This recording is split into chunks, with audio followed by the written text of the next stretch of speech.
Major cause of hatred in the family. This family that I'm talking about, it is actually between parents and their children, or their children among themselves. So this is the immediate family that we want to talk about today on this video. It is very true that there are hatred out there.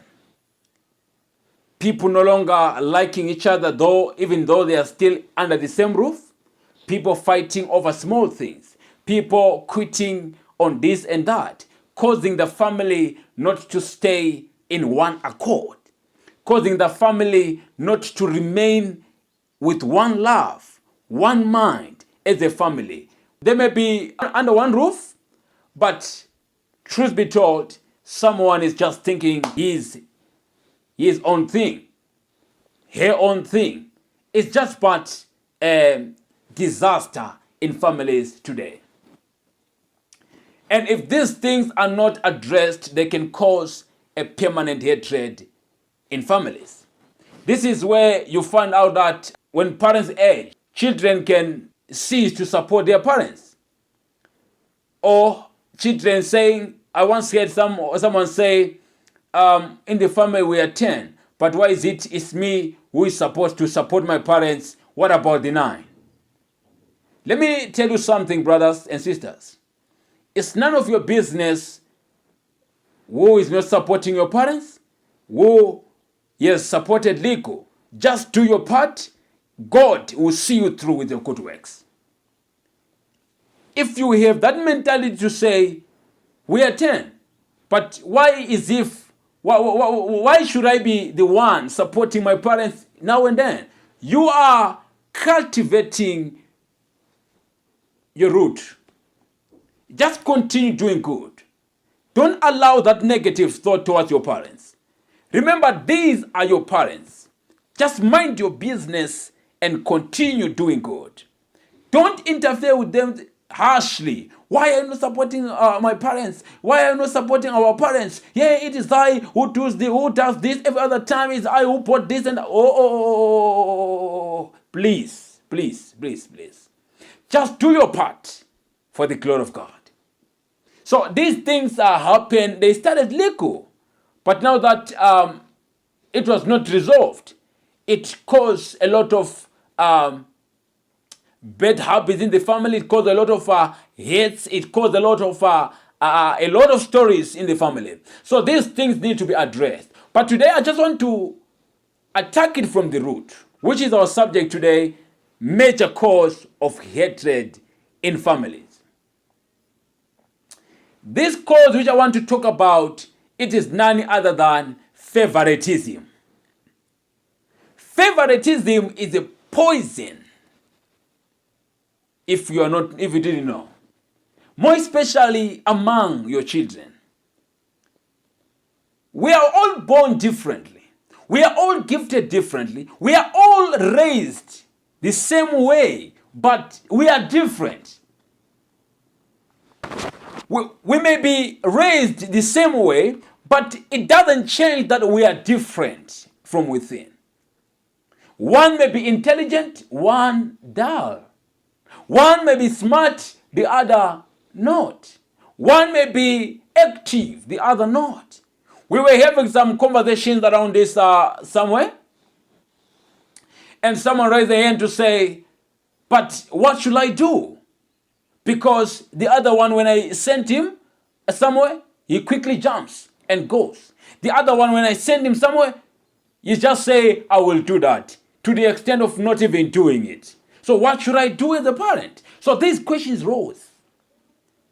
People consent about not to lose their parents, their children, I mean.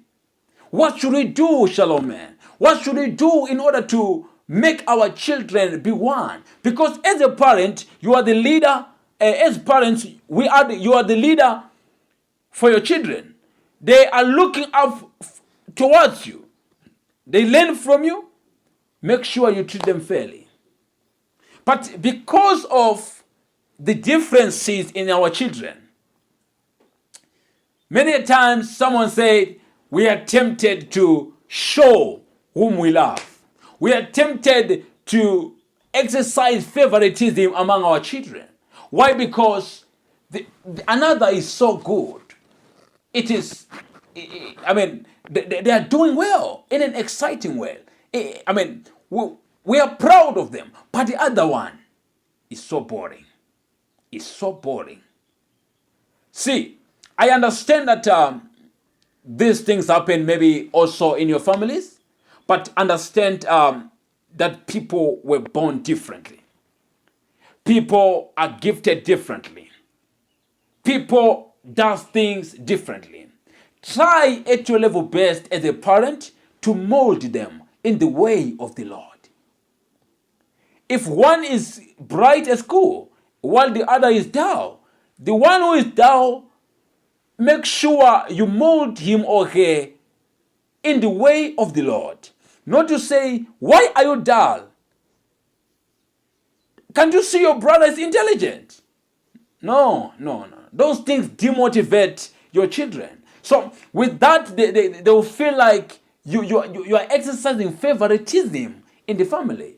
And if they grow with that mindset, you might lose them in some day. And they might jealous each other. Think of Cain and Abel. So these things can backfire on parents today.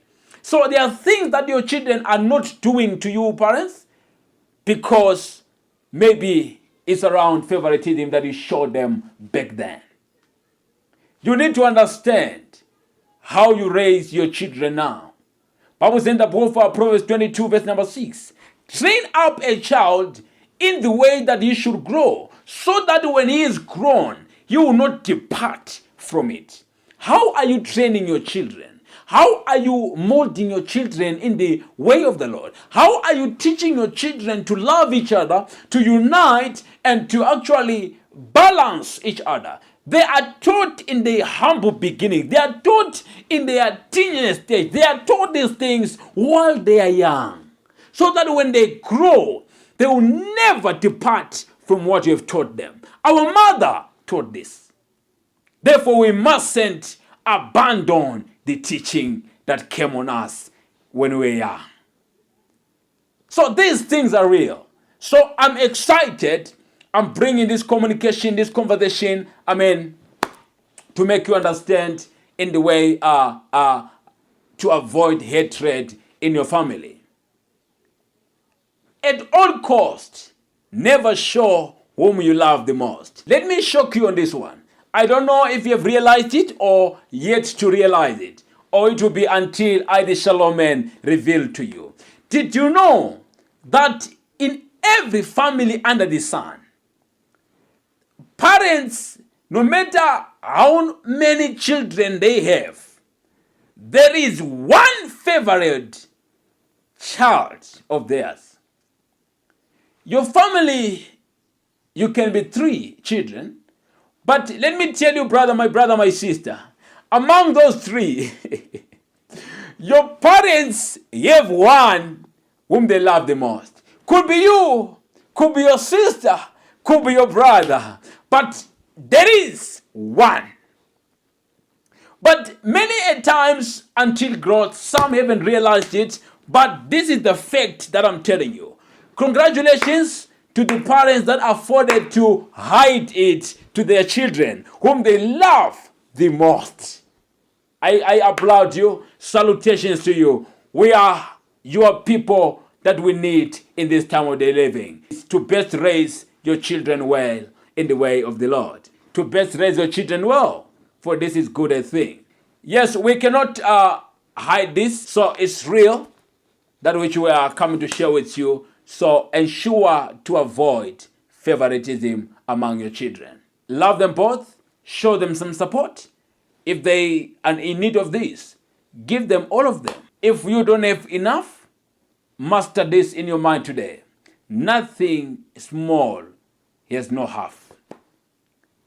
Let them see that, our parents didn't have much, but they tried at their level best to share, that we all get the same share. This make them to bond. This make them to love each other. This make them to also think for each other. So small things matter. You may think this is small, but these things matter. So try at your level best not to show favoritism among your children. It's very important. I hope this communication came for you to help you understand, to avoid hatred in your family. Not after this communication must you remain the same.